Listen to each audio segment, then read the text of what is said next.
I've been working hard so long. Salamat Ate Lorna sa pag-welcome sa akin at sa iyo, Atlan Marvel. Hindi ba ako magsasalita, magpakilala mo na ako. Ako pala si Cecil Baha, Dugong Buhol, Bisayang Bisaya. Ito po, galing po talaga ako na isang mahirap. Napaka 360 na buong buhay ko. Wala akong tatay. Tapos ano talaga, yung ikaw na lang sa pitong pamilya nyo, ako ang napaka-breadwinner. Kasi wala na akong tatay, tapos yung mga kapatid ko, mga maliit pa, tapos yung ate ko at kuya, malayo sa amin nag-asawa na. So sa aming pito, ako lang ang hindi pa nakapag-asawa. Kasi malaki ang pangarap ko. Hindi naman ibig sabihin na ambisyosa ako, kundi nakita ko sa nanay ko na tayo ng bigas para makain sa amin, nagbubulog ng pangpalay, tapos yung bahay namin buslog-buslog. Yung buhay pa yung tatay ko, siyempre, pag buhay tatay ko, ako pinakamahal sa tatay ko. Ako yung mag-aaral, ako yung malaking pera talaga. Pero nung namatay yung tatay ko, doon ko naranasan yung totoong mahihirap talaga. Isipin mo na lang yung isang araw, kaysa ka lang kumakain. Tapos pag tinganin, hindi ko alam paano mag-ano balay. Natuto ako. Dahil yung mga kapatid ko, pag hindi ako kumakain, wala kaming pagkain. Tapos mahiya ako sa nanay ko. Malaking katawan ko, tapos hindi ako matulog. Nung time, sabi ko, Nay, babalik ako sa pag-aaral.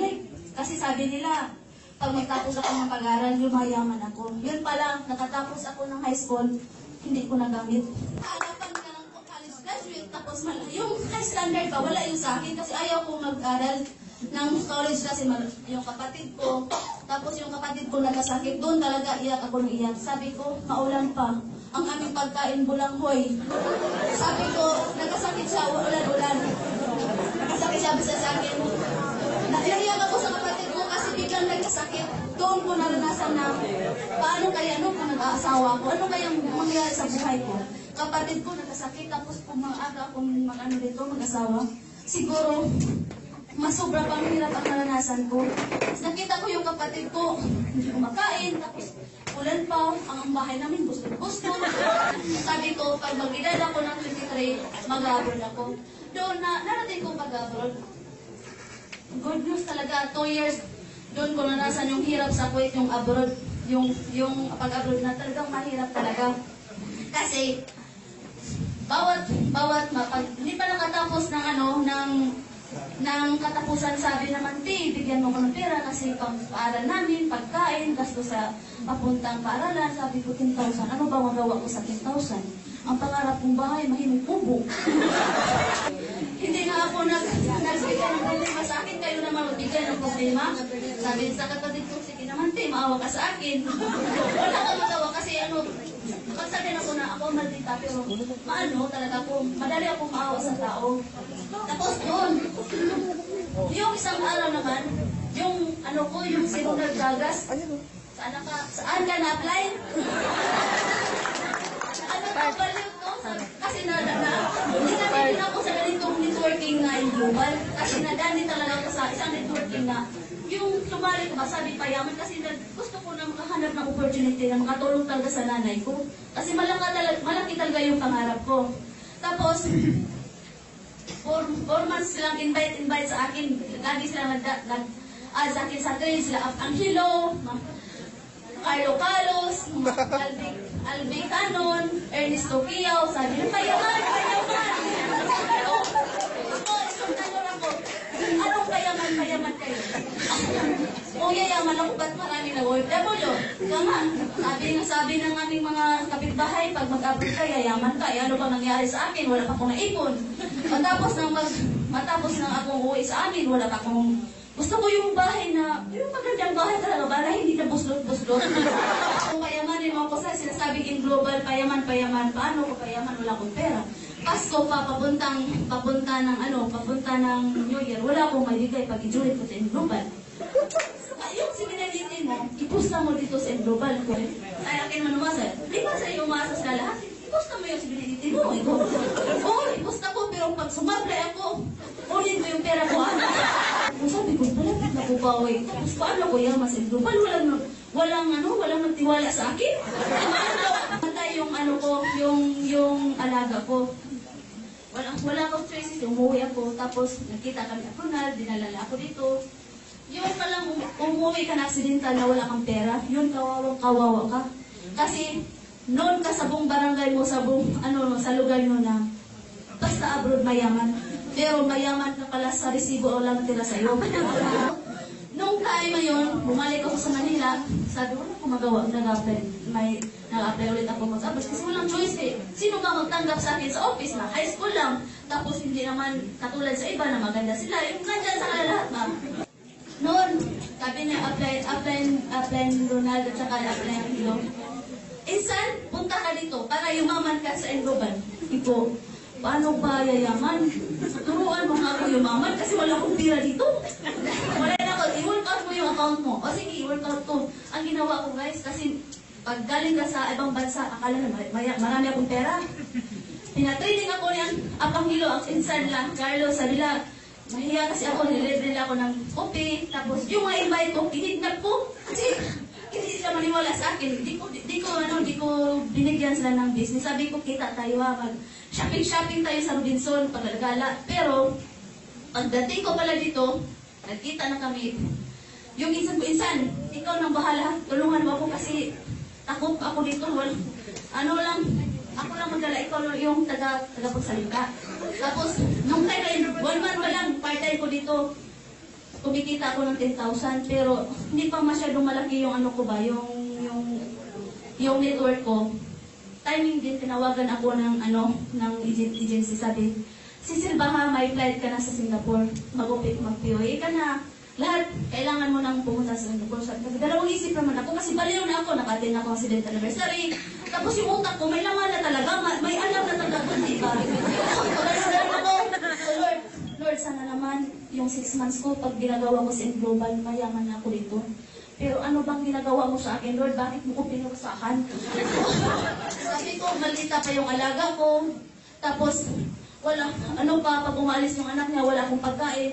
Yung lang nakapower sa akin, nagdala ako ng products kasi naisip ko itong buhay, hindi ko alam kung ano mangyari ko doon sa Singapore kasi hindi ako marunong mag-inisip, magsalita. Basta nagkipagpalaran ka lang na walang alam sa isang lugar, kailangan mo talagang maging alert ka sa sarili mo. Baka mabubuang ka, mabaliw ka doon sa mo. Iyak ako doon, yung Chinese New Year, pag makahawak ka ng pera doon, post ko talaga, sabi ko ni Upline, Ronald, Upline, ano bang alaga ko? Pinagbibintangan ko, tapos, paano ako makapag-global ito na wala akong cellphone? Ibaguhan ako ng cellphone, tapos yung alaga ko, palayasin pa ng gabi, tapos iyak na naman ako. Tapos sabi niya, may purpose yun daw, kasi, hindi mo maranasan ang tagumpay kung walang sakripisyo, walang pagsulong. Pag i-motivate niya ako, pumapawa naman yung utak ko, tapos ito, basta 4 na buwan, mga tatlong buwan ako, sobrang payat ako doon. Hataw, pabaliw sa Facebook, kasabing payaman, pero pahirap ang buhay sa abroad. Tapos hindi ako hawak ng pera, tapos yung nanay ko, magsabing, Day, bigyan mo ko ng pera, pambili ng bigas, ito, minsan, matawag ko sa kanila, sabi ko, ano ba, hindi nga ako mag-asawa ng maaga, tapos dinibigyan niyo ako ng malaking problema. Sabi na, Day, wala mga choice ka, wala kami ibang malapitan kundi ikaw lang. Sabi ko, sige, hayaan mo, marami akong, kaibigan yung mga, mga partner ko. Sabi ko, pasensya na ha kung ako'y payaman na pahirap kasi mangutang ko sa inyo. Mangutang ko sa inyo ng pera para padala ko sa nanay ko kasi hindi ako makahawak ng pera. Tapos hindi basta-basta ang buhay ko nito. Akala nyo nakangiti ako, papisilpi, pero hindi. Ginagawa ko lang yung global. Tapos, yung paulit-ulit kong trabaho, may tao talagang ibibigay si God sa'yo. Kahit maraming negative sa'yo, maraming maglalait, maraming mag-block, maraming i-unfriend. Tapos yung tipong parang may sakit ka, ipiin mo kumustahin, baliwala ka, tapos pagsabihan ka, kilikili power, yung ganyan. Or, yung di ko malilimutan, yung pamangkin ng tatay ko, yung bagyong Yolanda, sabi niya sa akin, diyan ka naman, nag-iskam-iskam, pinitirahan mo yung mga tao. Sabi ko pa, saan ako namira? Nalupo saan? Basta, yung wall ko, grabe, marami, negative.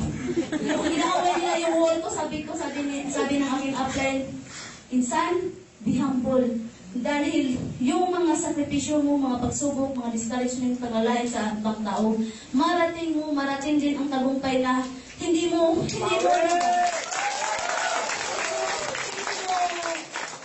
inaasahan sa buong buhay mo. Sabi ko, o sige, Insan, hindi mo. I-rest ko agad yung post ko. Tapos, yung time, di ko malimutan, mga John, papunta sa birthday ko. May isang, yung invite ko na negative din.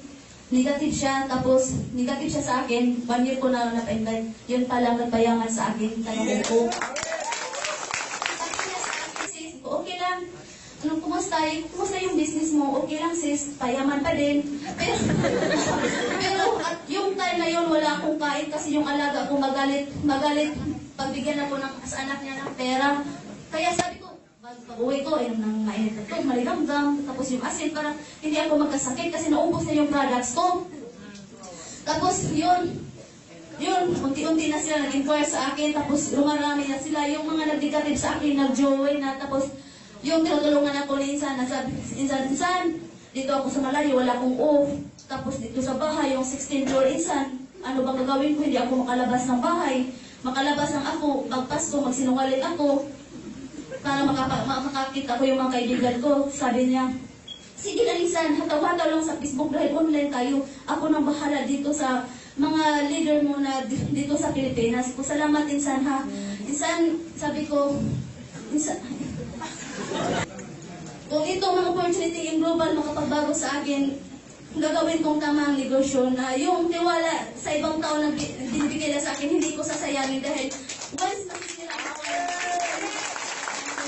mga paghihirap ko hanggang umuwi ako dito, nagpasalamat ako kay God at saka sa company global at sa mga taong nagtiwala sa akin at sa mga taong hindi nagtiwala sa akin dahil yung part-time ko nag-ano talaga, nagbunga lahat kasi kumikit, yung isipin mo sa CB19, kumikita ako ng 600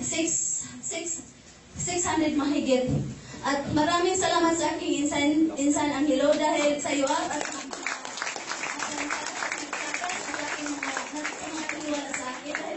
global. Sa 4 years kong pagtitiis sa pagtrabaho, kung hindi ko pinapart-time ng global, hindi ako makabili ng sariling sasakyan. Wow! Sa sarili ko. Kaya lang tayo, sa ating lahat mismo din sa sarili na, tuloy-tuloy lang tayo, gawing tama ang negosyo. Yung sinasabi ng Bitcoin na leverage, yung sinasabi ni leverage ba? Gawin mong tamang leverage na hindi ka makaangat sa kapwa. Yung walang taong nasagasaan, walang nasasaktan, yung patas ang laban. Yung talaga, yung hindi naman tayo perfect, may mali man din tayo. Kasi tao lang tayo eh. Ang sa atin lang, gawin yung tama at tuloy-tuloy lang tayo ni global. At sa mga taong nag-udyok sa atin na maging successful tayo, pasalamatin din natin yun.